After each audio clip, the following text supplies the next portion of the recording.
você tem que saber a hora de começar e a hora de parar também. Porque às vezes, se você não souber a hora de parar, o que vai? Você gasta sua energia, você gasta seu tempo e muitas vezes você gasta dinheiro. Então, quando você tá com uma ideia, às vezes tá demorando pra fluir ou etc, às vezes você tem que repensar se aquilo de fato faz sentido levar pra frente ou não. Mas muitas vezes também, quando a gente faz as coisas, a gente tem que fazer em prol do funcionamento do negócio. Muitas vezes O que significa isso? Não necessariamente só focado no dinheiro em si.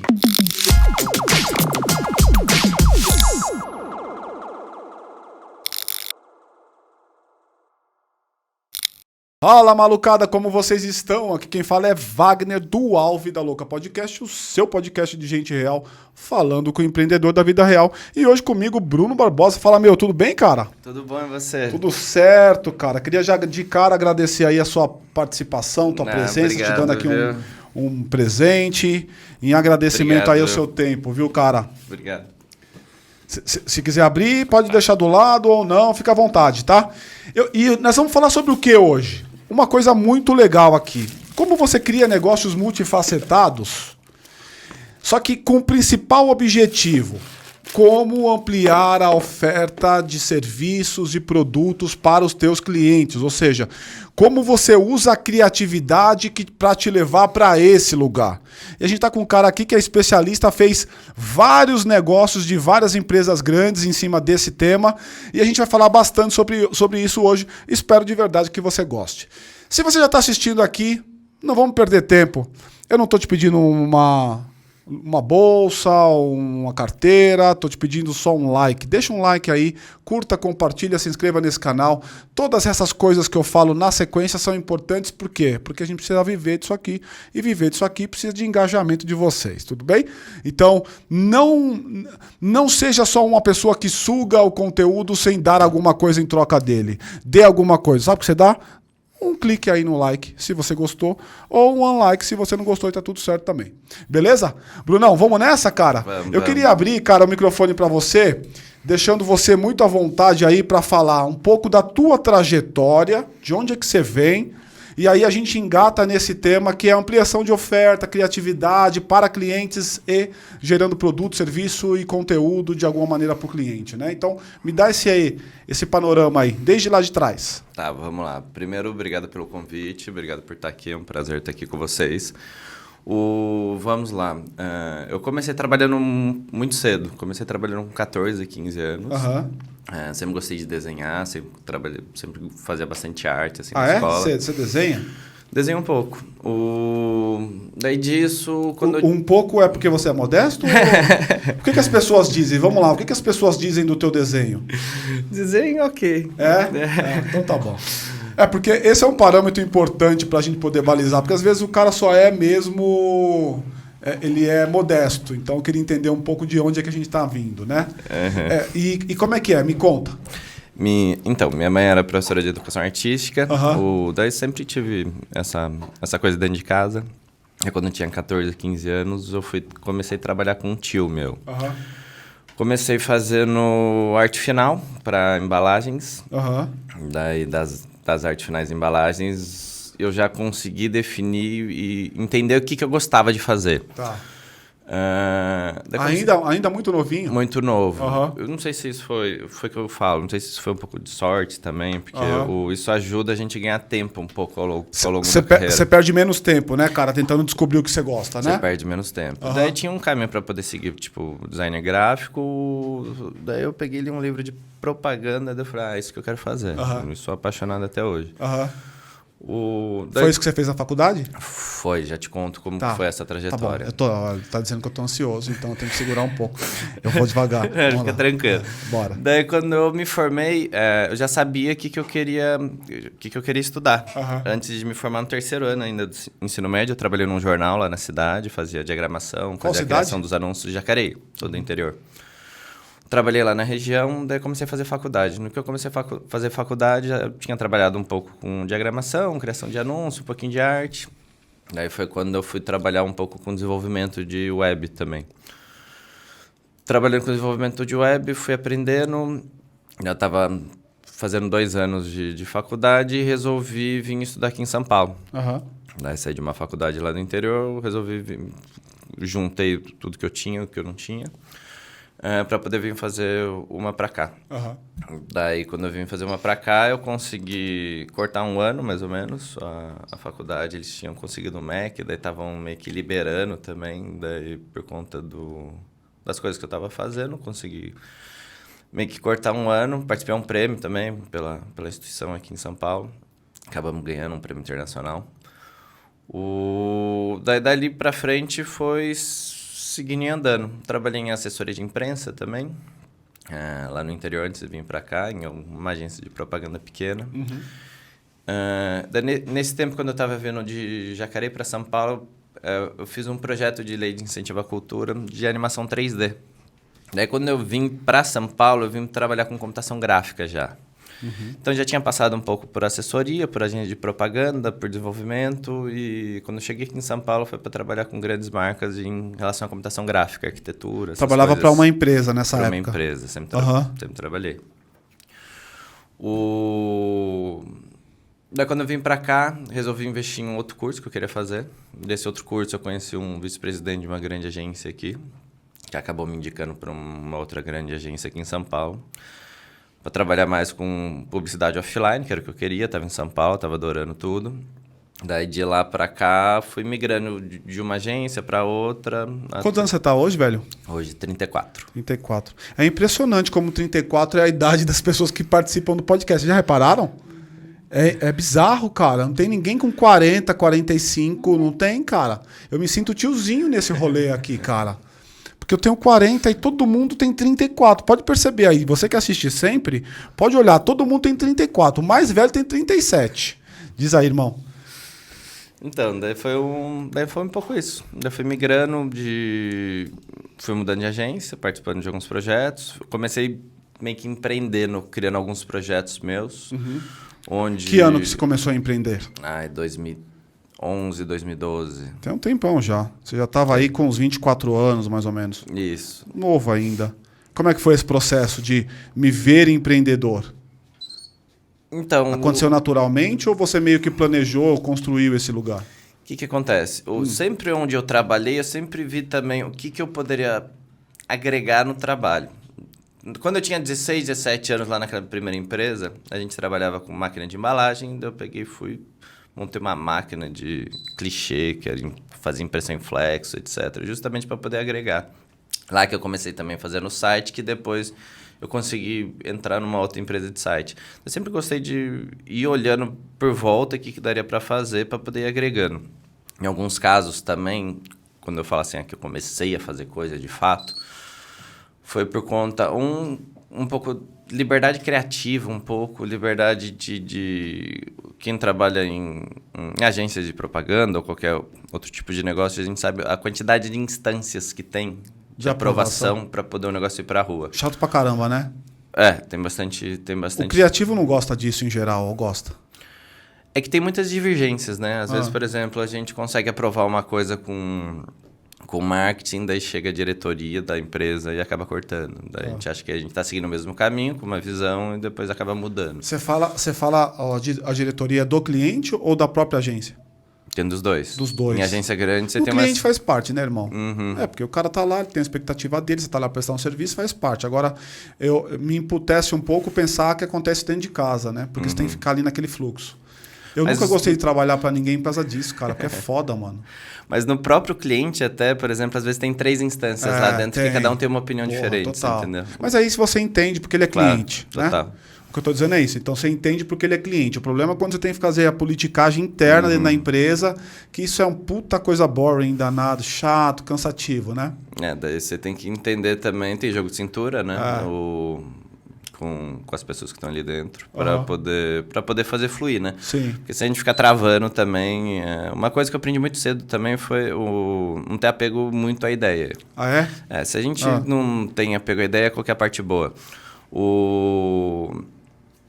A gente consegue criar coisas novas mais rapidamente. Se a gente tem apego à ideia, fica defendendo e às vezes o cliente não gosta ou outra pessoa não gosta, a gente fica batendo na tecla tentando defender alguma coisa que, por exemplo, aí é onde vai o jogo de cintura. Aí é onde vai, por exemplo, eu acho que quem é criativo tem que trabalhar, não tem que ter uma ideia só na vida. Ideia faz parte do portfólio do cara, do dia a dia do cara. Agora me fala uma coisa, me parece, olhando para você e ouvindo esta frase de não ter apego à ideia, me parece que você é assim na vida, né? A sua vida é assim. Você é um cara despregado, vamos dizer assim. É um cara do mundo, um cara meio que aberto para a experiência. Eu sou uma pessoa, na verdade, bem prática.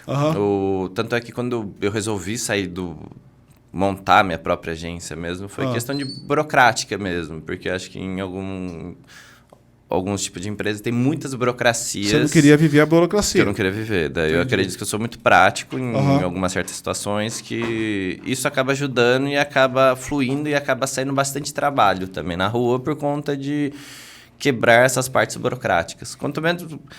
Teve lugar já que eu trabalhei que eu não podia ter um lixo do lado, porque se eu rabiscasse uma ideia aqui e jogasse no lixo, alguém poderia vir, achar a ideia e pegar. Ah, é? Que puta bosta, né? Difícil trabalhar num ambiente desse, porque como é que você vive num lugar desse, né, cara? Agora, mas eu tô querendo explorar com você esse não apego à ideia, porque eu achei isso do caralho. Por que eu achei isso do caralho? Porque, em geral, quem tá empreendendo, a gente morre com os nossos filhinhos. Então, cuidado para você que teve uma ideia dentro de um negócio que você quer empreender e você fica tão seduzido pela tua ideia e você se abraça nela que, eventualmente, você morre com ela. Então... hoje em dia, com o mundo fluido como a gente tem, é legal você se apegar e na mesma velocidade, na mesma monta, na mesma intensidade, desapegar da ideia. E quando é que eu desapego? Quando eu percebo que ele não tem mercado, que não tem espaço para ela. Então, eu estou buscando de você aqui, Brunão, esse desapego, ou este não apego à ideia.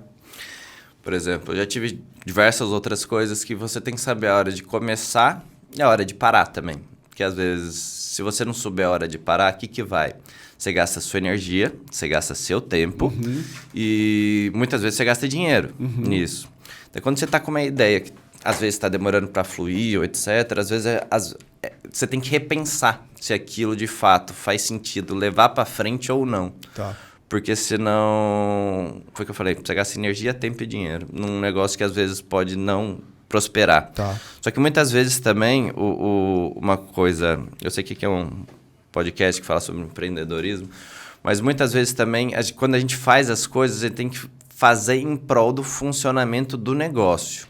Muitas vezes... O que significa isso? Não necessariamente só focado no dinheiro em si. Quanto que eu vou receber aqui, legal. Quanto que eu vou ter aqui. Por exemplo... Hoje em dia, por exemplo, eu vejo que diversos projetos que muitas vezes acabaram prosperando e remunerando, muitas vezes não foram feitos com base no que eu vou O foco não era rentabilizar. O foco não era gerar dinheiro só. Rentabilizar, gerar dinheiro. Tinha um propósito por trás. Tinha um propósito que hoje em dia essas coisas geram dinheiro. E quando você faz um pouco mais tranquilo, o negócio flui um pouco melhor. E quando eu falo isso, não quero falar que eu vim de uma família com dinheiro, não, porque eu já corri bastante atrás. Eu que desde o começo ajudei minha família.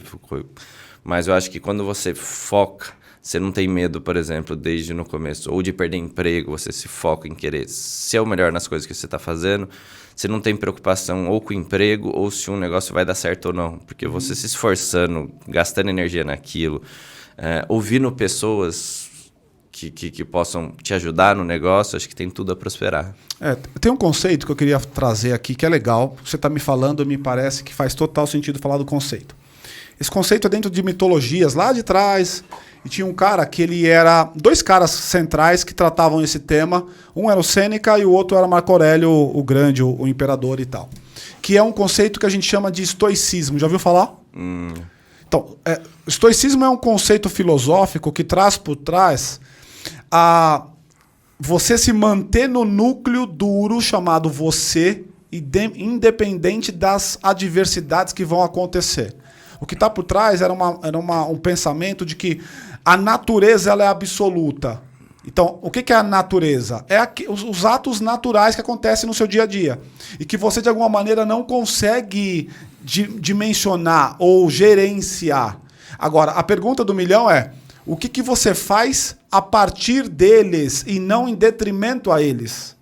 Então, o estoicismo ele vem para esse lugar, assim, de trazer a gente para uma reflexão do tipo, cara, eu tenho meio que uma postura meio que inabalável, porque eu tô tocando o jogo a vida inteira sem necessidade de acabar o jogo. Então, é meio que uma posição inabalável. Quem falava muito sobre isso era Marco Aurélio. E ele tem uma coisa engraçada, que ele tinha uma espécie de diário. Eu estou falando do grande lá, do imperador romano. Então, ele tinha uma espécie de diário que ele escrevia todo dia e ele não tinha expectativa daquilo virar um livro ou virar um escrito. E depois que ele morreu, aquilo acabou virando. E quando você pega os escritos dele, parece ele falando com ele mesmo, meio que como se fosse direcionando ele para um tipo de postura. Por que eu estou trazendo isso? Porque me parece que essa é uma condição que, na sua visão ou na tua fala, faz sentido. Independente da circunstância, porque tem coisa que eu não consigo mudar, eu tenho que continuar na batida. E não necessariamente é o dinheiro, o potinho do Tipatinhas no final do arco-íris lá que eu estou buscando. É isso? Isso. Eu falei esses dias até com uma colaboradora nossa lá, que a gente tem 3 tipos de situações. Tem problemas que, a gente não consegue resolver. Então, a gente tem que fazer o quê? Estudar inteligência emocional. Muito forte ali, porque tem problema que a gente não vai conseguir resolver de jeito nenhum e a gente tem que estar preparado para isso. O segundo é o que a gente pode fazer para melhorar esses processos ou outros problemas. Daí depende um pouco de você. E o terceiro é quando a gente, por exemplo, depende de recursos, às vezes, grana mesmo, para poder resolver alguns outros problemas. Que daí é onde, na segunda fase, a gente entra focado para poder erguer esses recursos para poder resolver outros problemas. Na minha vida, eu sempre levo... A gente sempre tem 2 caminhos para seguir. Eu posso estar aqui reclamando, ou 2, eu posso ver o que eu vou fazer, vou ver o que eu vou fazer para o negócio poder girar, você entendeu? Tem gente que para muito ficar olhando para o problema, em vez de tentar ver, de fato, a solução. E no dia a dia isso acaba acontecendo. Você é um cara resiliente, pelo que me parece, certo? Então, você está numa situação, bateu, você dá uma flambada, mas volta, bateu meio bambu, meio resiliente. É por isso que eu trouxe o conceito de estoicismo. Depois dá uma pesquisada nesse tema, porque é um conceito filosófico mesmo. Está dentro da filosofia antiga, cara, que assim, é um modelo de vida. Tem uma pessoa que sentou aí no teu lugar, que ela me fala o tempo inteiro assim, cara, mas às vezes a gente faz mentoria, eu e ela, né? E ela fala para mim assim, cara, é uma bosta falar com você. Aí eu falo, por quê, cara? Você sabe quem é? Você sabe quem é? Aí eu falo, por que é uma bosta falar comigo? Ela falou, cara, eu tô aqui chorando e tal, e falando um monte de coisa, minha vida oscila, eu dou risada, eu choro no meio da conversa, e você parece uma planta. Aí eu falei, o que tá por trás de parecer uma planta é... Cara, não é que você não sofra, é o que você está chamando de inteligência emocional. É que, cara, para te abalar tem que ser uma coisa muito, muito gigantesca, porque as intempéries que estão fora desse ecossistema chamado você ou na sua circunvizinhança, elas vão acontecer o tempo inteiro. Agora, o que eu faço a partir delas? Porque é uma realidade inexorável, não tem muito para onde correr, né, cara? Empreender é sobre isso. Então, por exemplo, empreender o que é? Você ter dinheiro pra caramba, de uma hora pra outra você vendeu um projeto gigantesco. Você pegou uma batelada de grana e no outro mês você não tem nada. E como é que você faz para viver? Eu já me vi várias vezes empreendendo que eu tinha dinheiro até o próximo mês. Eu não sabia como é que eu ia pagar a conta no próximo mês. Eu vivi isso várias vezes. Várias vezes. Mas por quê? Porque você acaba criando uma resistência, uma resiliência. Tem algumas pessoas que ela vai ter maior dificuldade de estar nesse lugar. Por isso que ela busca uma estabilidade. Como é que você lida com a questão da estabilidade? Então, eu voltei um pouco o que eu falei um pouco atrás. Eu nunca me preocupei, de fato, por exemplo, esse mês gastei um pouco a mais. O que eu tenho que fazer para ganhar esse dinheiro? Nunca tive preguiça de trabalhar e correr atrás. Então, eu sempre pensei... nunca me incomodou, por exemplo, ser mandado embora. Porque quando você é mandado embora, a gente tem a opção de ficar em casa, quieto, reclamando, ou não, vamos correr atrás, o que eu vou fazer? E às vezes também, por exemplo, essa questão de estabilidade também, tanto quando eu trabalhava registrado, etc., quanto hoje. Eu nunca me preocupei porque as coisas sempre, na teoria, acabam funcionando e voltando da forma que tem que acontecer. Estoicismo total. Você vai adorar esse conceito, irmão. Pode procurar lá. Até uma vez, por exemplo, quando teve uma agência, eu acho, eu acabei saindo de lá, fiquei preocupado, porque tinha um monte de conta para pagar, etc e tal, não sei o quê. Foi até bom, porque eu acho que, não sei se eu cheguei a dobrar o salário, porque daí você joga o portfólio na rua e vê quanto que vale, né? Daí, para mim, foi bom pra caramba. Daí, a partir do momento que, por exemplo, você sabe fazer uma coisa bem feita, é dificilmente, lógico, sabendo ter as oportunidades certas também e sabendo como correr atrás, acho que na teoria acaba tudo funcionando. O que você está me dizendo em última análise é assim, nunca deu errado, então eu vou continuar. Nunca deu errado, então eu vou continuar. E isso é uma condição que eu acho que todo empreendedor tem que ter real, assim, real. Agora vamos voltar para o negócio do empreendimento.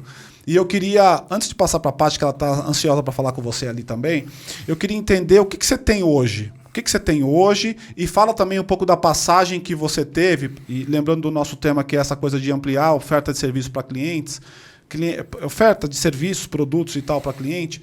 O que você tem hoje de negócio e como é que você tem trabalhado com esses clientes nesse cluster que a gente está falando aqui, que é a ampliação de ofertas? Tá, vamos lá. Eu tenho uma agência de propaganda. Dentro dessa agência de comunicação, na verdade, a gente tem a parte 1 de invenções, 2 de propaganda, 3 de internet, 4 de assessoria de imprensa, a produtora e a parte de BI. BI também? Por que você comprou? O BI, eu imagino que é uma competência mais nova, né? Isso. A agência, na teoria, é um pouco nova, né? A agência tem 4 anos. Estou falando a competência mesmo. Porque não é natural você ter uma competência de BI dentro de uma agência de propaganda. Hoje em dia até é. Porque tudo está nas redes sociais, ads, essa coisa e tal. Mas essa competência é uma competência relativamente nova, né? É que quando eu já trabalhava em outras agências... Eu já trabalhei em umas agências internacionais que já vinham com essa pegada. Daí eu falei, que a gente precisa ter. Tá. E via as dificuldades que... E o que é BI para BI é Business Intelligence. Dentro do que nada. Explica você, vai, meu. Tá, vamos lá. Eu tô falando demais aqui. A gente tem uma parte de BI Performance, na verdade. Essa parte de BI Performance serve justamente para a gente analisar os dados mesmos que chegam até a gente e tomar decisões da melhor forma possível junto ao cliente. Boa. Em suma, pessoal, é Business Intelligence, que você vai trabalhar a partir dos dados. Então, imagina que todos os dados que foram gerados, tanto de tráfego, de clique, de compra, de intenção, abandono de carrinho de compra, ou seja, todos os indicadores, tudo que eu posso transformar em número, me ajuda a gerar insights para o negócio. E aí eu passo a tomar a decisão com base nesses insights que os números me dão. Por que isso é importante? É legal para você estar aqui pensando também em termos de negócio. Não existe um negócio no século XXI, especialmente em 1922, em que os dados são desconsiderados. Hoje, existe uma máxima no mercado, a gente ouve bastante isso nos Estados Unidos, que é data is the new gold. O novo ouro do mercado são os dados. Então, aquelas empresas que você acha que está vendendo coisas para vocês, em suma, na verdade, elas são empresas de dados. Vou te dizer algumas. O Rappi, o iFood, por acaso entregam coisa na sua casa, mas o principal ativo que essas empresas têm são os teus dados.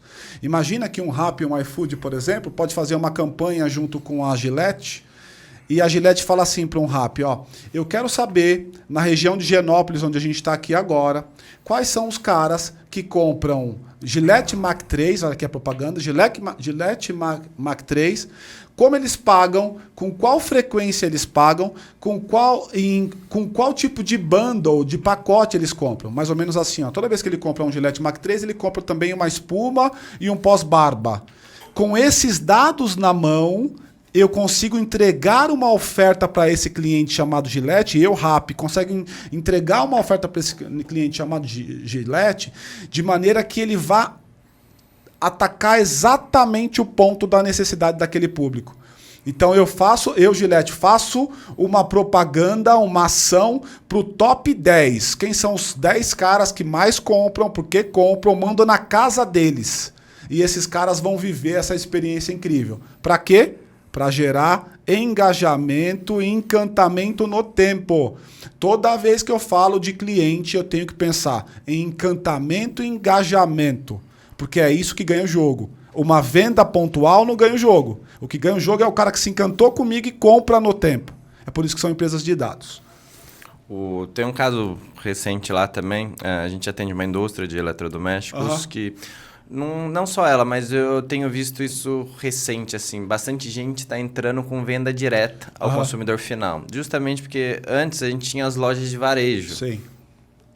Tinha as lojas de varejo que vendia. Quem ficava com os dados de compra eram elas. Sempre. A indústria começou também a entrar nesse mercado para poder entender esses dados. Isso também é um caminho inexorável, não tem para onde correr. Então, toda vez que eu atendo um cliente, só para você entender de onde eu venho, eu sou consultor empresarial. Então, eu atendo grandes empresas. Essa que você está pensando, por exemplo, é uma empresa que a gente atende. E ela deixou de fazer venda só por meio do intermediário, porque toda vez que eu vendo por intermediário, a base do cliente é do intermediário. Vou dar um exemplo para vocês entenderem aqui. Imagina que eu sou Electrolux e eu vou vender pela Casa Bahia. Se eu, Electrolux, quiser entender um pouco do público que está comprando a minha geladeira ou a minha, sei lá, máquina de lavar, ela vai ter dificuldade de fazer isso. Porque quem sabe quem é esse público é a Casa Bahia. Aí o que a gente começou a fazer? A indústria começou a jogar isso para a própria indústria. Então, ela tem esse contato direto. Mas vamos lá. É isso mesmo. Daí tem essa parte da agência de comunicação, só continuando.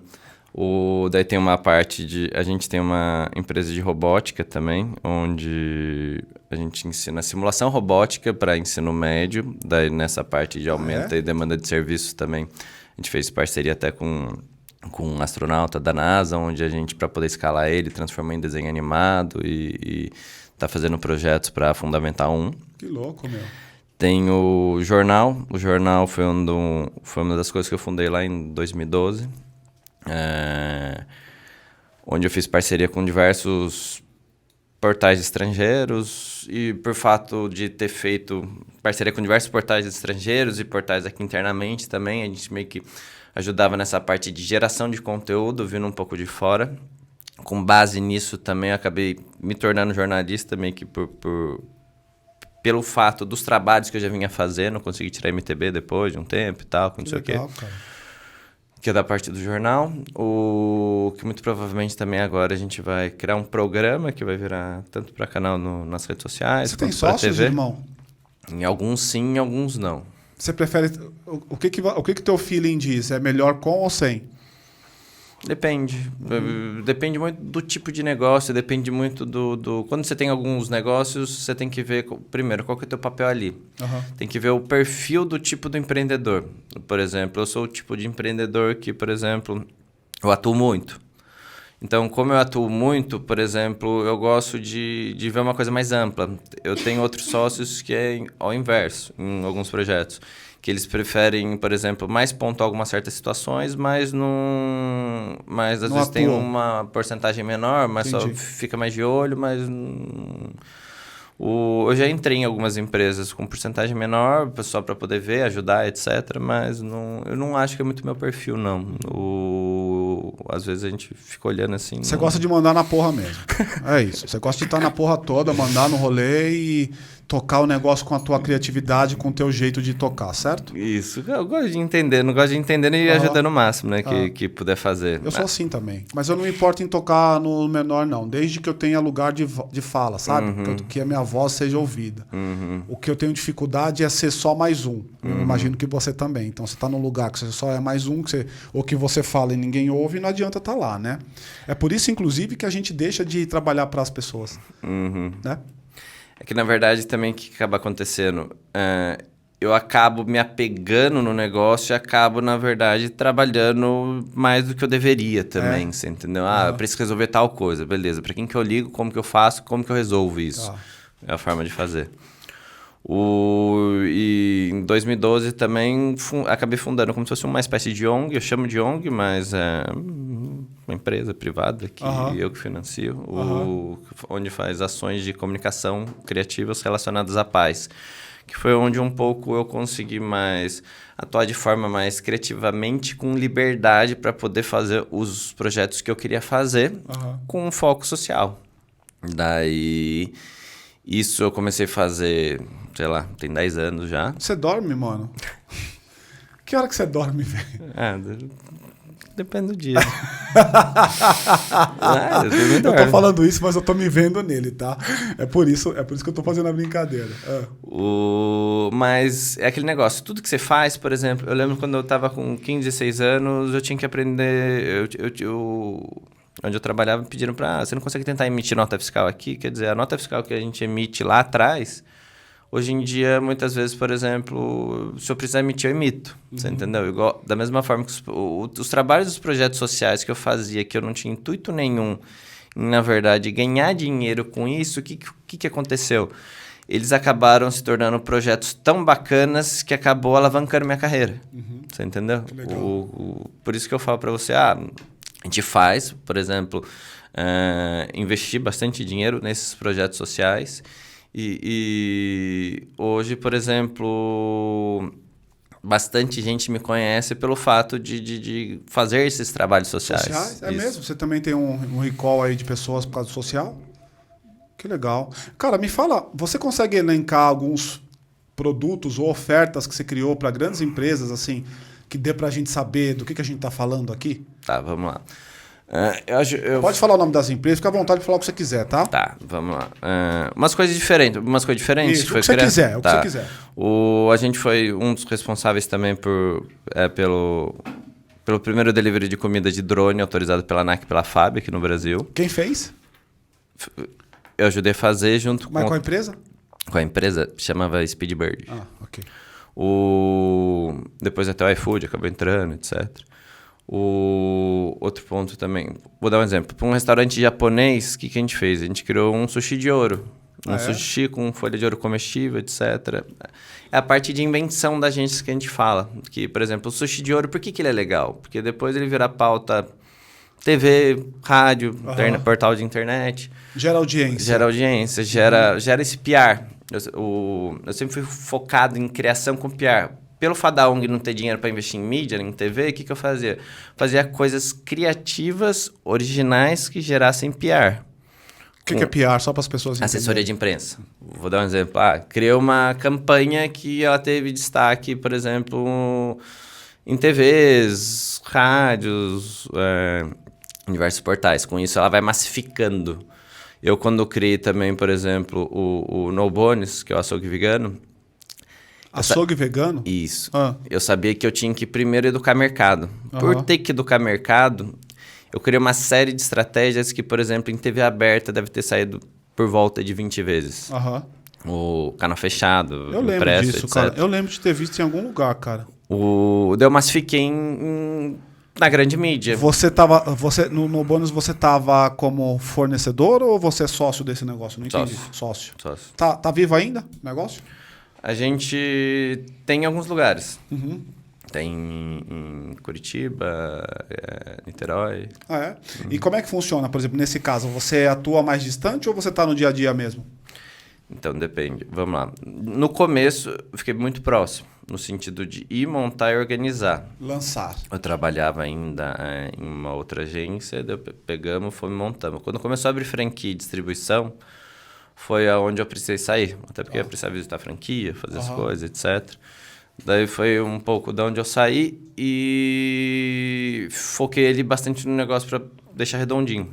Porque daí você tem uma série de coisas para poder aprender. Por exemplo, eu fico brincando que eu sou especialista em vigilância sanitária. Porque você tem que estudar aquilo. Você tem um negócio, por mais que você tenha alguém para poder te ajudar, você tem que, no mínimo, saber de ponta a ponta, o que pode, o que não pode ser feito, como que vai ser feito, como que não, você entendeu?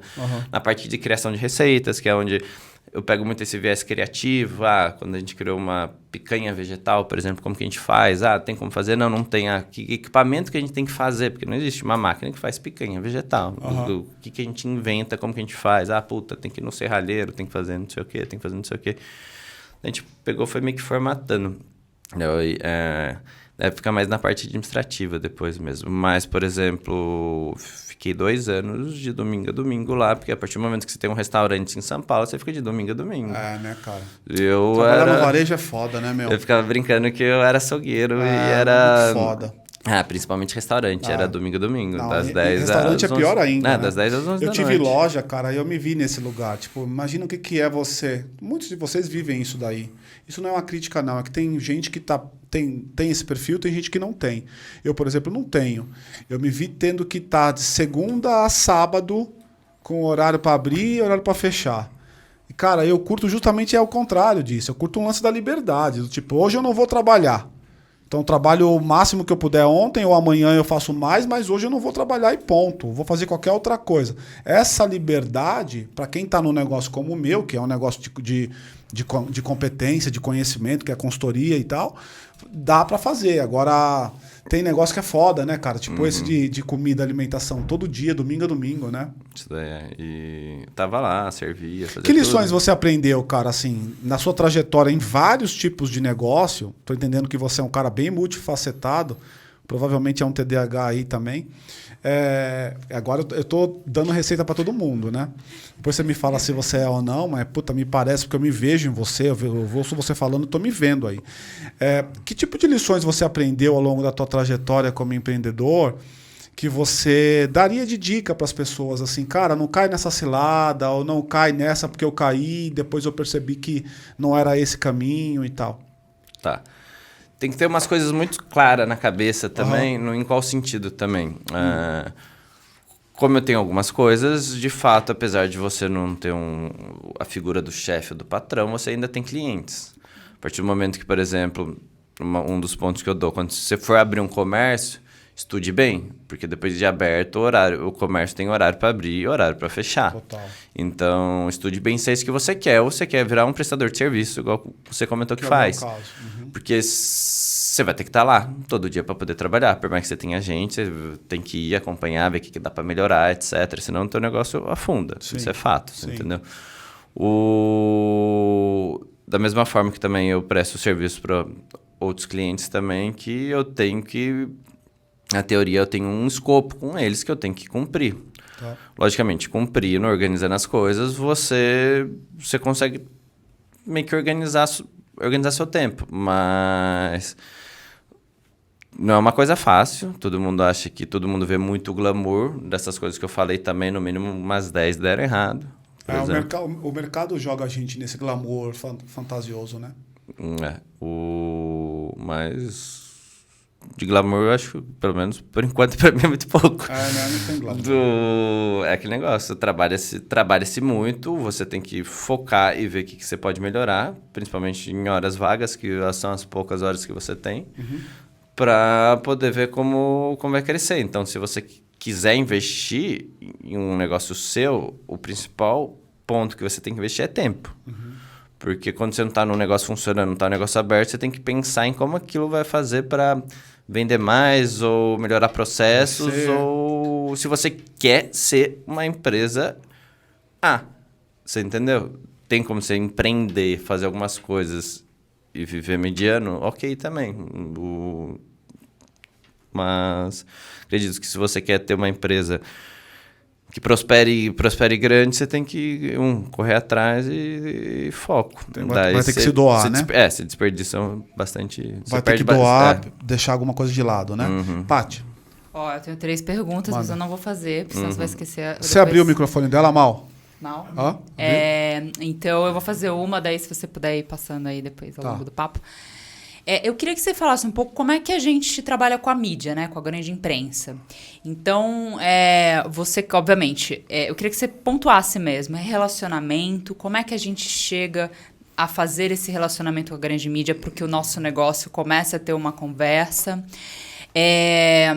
Como é que você, o que eles estão buscando, o que a mídia, o que você... Para que linha que você pode... Como que você cria esse ponto atrativo em qualquer negócio? O que eles estão buscando? É realmente algo que ninguém nunca fez? Ou é algo que alguém contou de um jeito diferente? Então, eu queria que você falasse um pouco desse relacionamento com a mídia e como que você faz para entrar na grande mídia. E também, assim, enfim, já engatando aqui, como que a gente pode, por exemplo... Eu sei que você não vai ter a ideia agora, mas assim... Um podcast, os convidados, né? Aqui é uma mídia.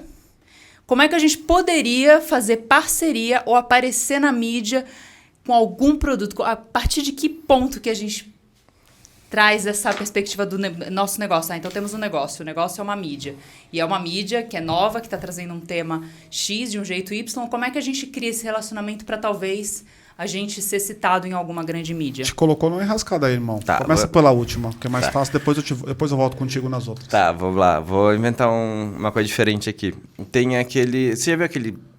Pode falar a marca, né? Não pode, tem problema. Aquele pode. Sky Dinner, aquele restaurante no Sei. céu. Se você fizer um podcast lá em cima e fazer um trabalho de PR, muito provavelmente, talvez alguém consiga divulgar. Você entendeu? É um exemplo. Você teria que pensar, por exemplo, em outros tipos, por exemplo, de novidades ou originalidades para o podcast para que você consiga sair de alguma forma espontânea. Daí vai de inventar. Vou fazer o primeiro podcast imerso, fundar água. Exemplo. Estou inventando coisas aleatórias aqui porque a pergunta foi em cima. Foi em cima, você entendeu? Tipo uma mesa de ouro, sei lá, umas coisas excêntricas, talvez. E tem mesmo, por exemplo, eu vi um que fazia... Ele colocou uma mesa no meio do calçadão na Paulista.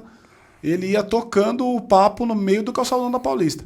Quem era o convidado é quem passasse lá, senta aí, vamos bater um papo. E aí trocava essa ideia, caiu na Graça, acho que caiu na Globo e tudo mais, o cara fazendo isso. Sacada, isso aí é uma puta sacada, porque ele tá dizendo que tem que criar um diferencial aí para poder chamar a atenção, né? Tudo que você geralmente é primeiro chama a atenção um pouco da mídia. Quando é segundo, já não chama. Vou dar um exemplo para você. Vou inventar outro, não é bem brainstorm. Vou fazer o podcast com o maior número de convidados. Por exemplo, sei lá, coloquei 15 convidados no podcast. Já existiu? Não. Não existiu? Beleza. Eu vou chamar o recorde Guinness para poder fazer o negócio. Vou fazer o podcast comigo mesmo, né? sem ninguém. É outra forma. Podcast pelado, já pensei aqui, né? Umas coisas assim, né? Bem... Dá pra ir pensando em várias coisas. Mas é um pouco nesse sentido, assim, para poder chamar atenção como notícia, né?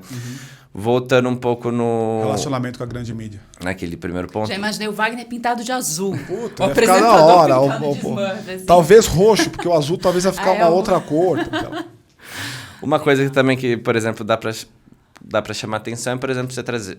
Que algumas vezes funcionam. É chamar alguns convidados que geralmente não dão entrevista pra mídia, você conseguir trazer aqui. Tipo o Mano Brown.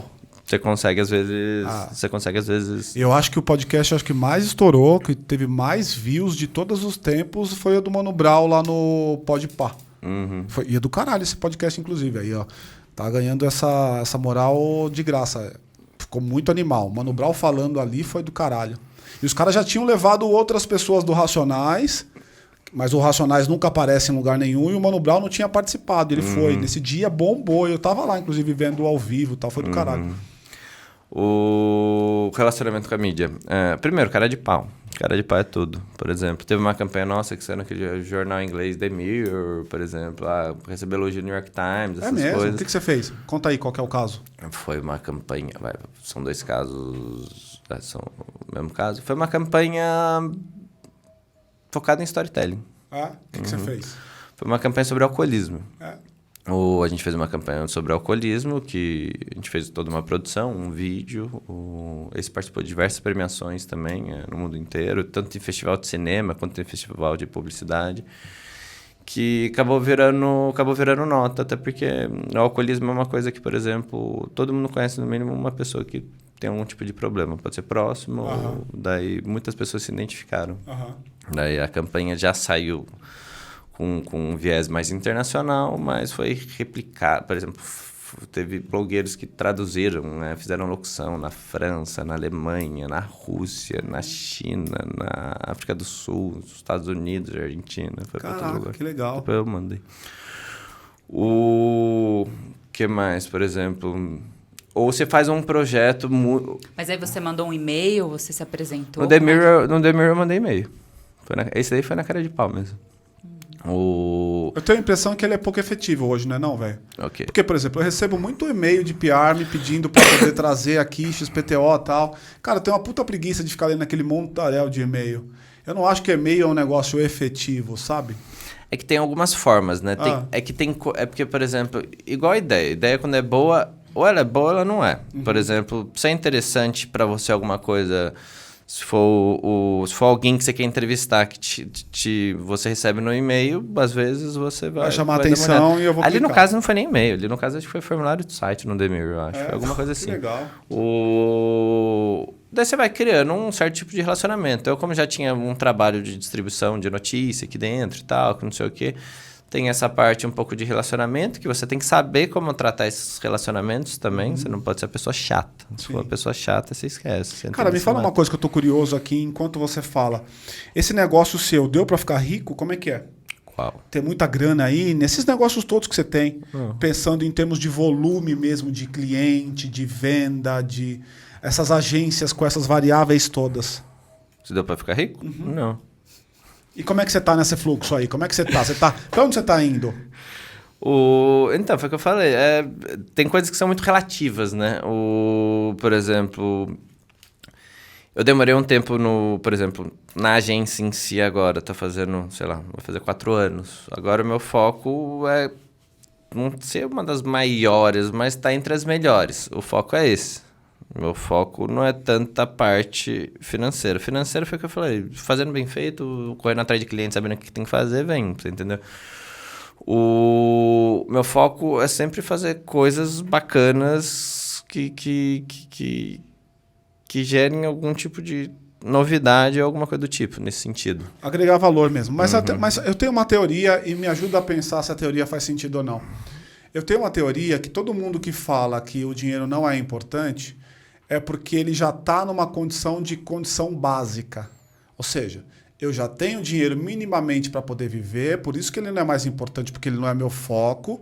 Aí eu foco em outras coisas. Eu começo a pensar ou em legado, que não é teu caso ainda, você está ainda na ascensão, pelo que eu entendi. Mas eu começo a pensar em legado ou em escala.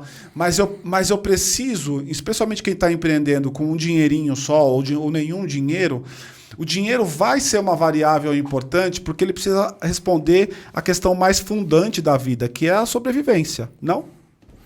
Sim, só que daí vamos lá. Eu também já devi muito pro banco.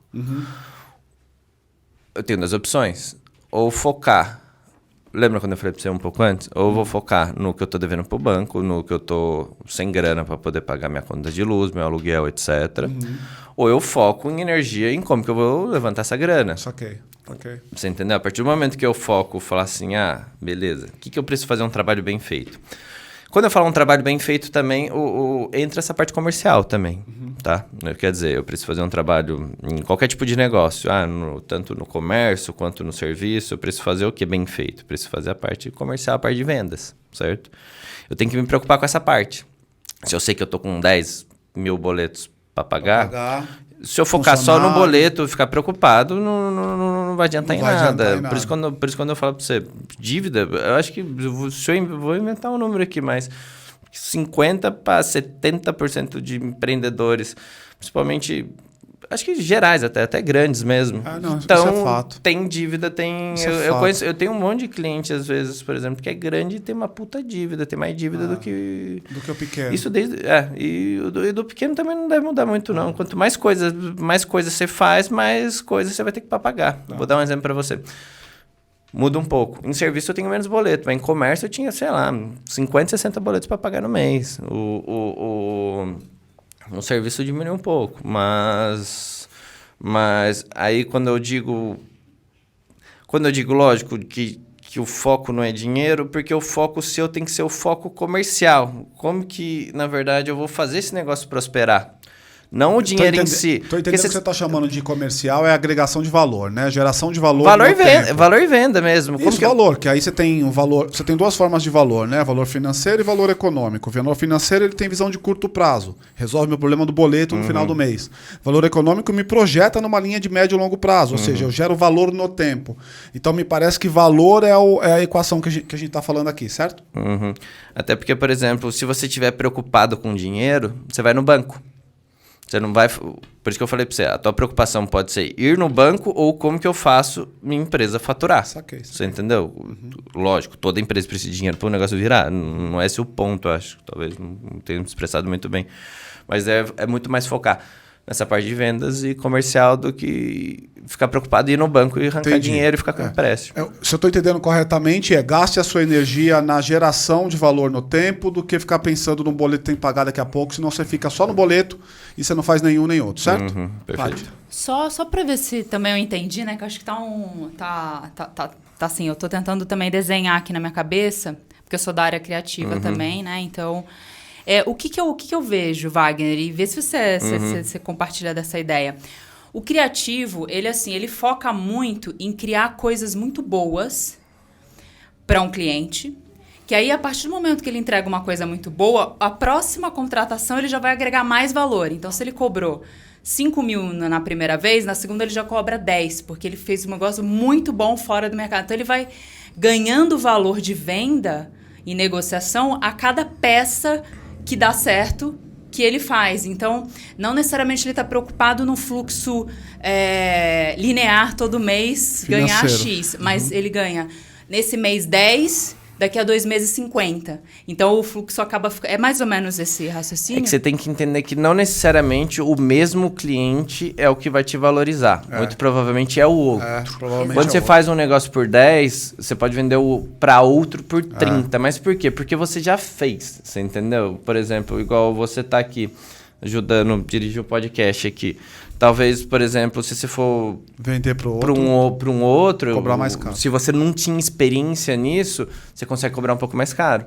Por exemplo, lá a gente começou, lá na agência também, a gente produz podcast, tem uns podcasts que tem um que vai para TV até. E eu estou me especializando um pouco nessa parte de direção também para TV. Por exemplo, tem um que vai para que já vai para Band Vale.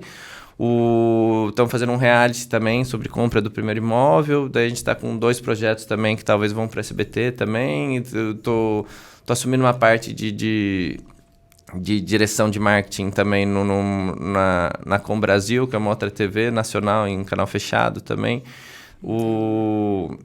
Aí você consegue, por exemplo, daqui... Só que, por exemplo, se você perguntasse para mim, o Bruno, há 3 anos atrás, talvez eu tinha feito comercial para TV, nunca tinha feito conteúdo. Você entendeu? Como que eu preciso primeiro fazer o primeiro, para depois dos primeiros você ir agregando e ter no portfólio. Porque, na verdade, quando você trabalha na área criativa, tudo é portfólio.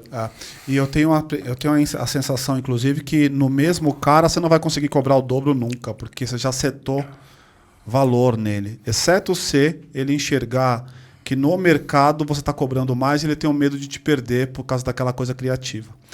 Brunão, a gente está chegando aqui no final do podcast, cara, e eu queria te fazer a pergunta que a gente faz para todo mundo aqui, queria ouvir a tua resposta sobre ela.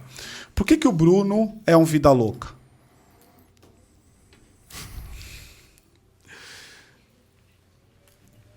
Vamos lá, não sei, pela correria do dia a dia. Na verdade, a gente tem que correr, sem olhar para trás, foi o que eu falei. Às vezes eu brinco, né, com tudo isso acontecendo. A gente tem que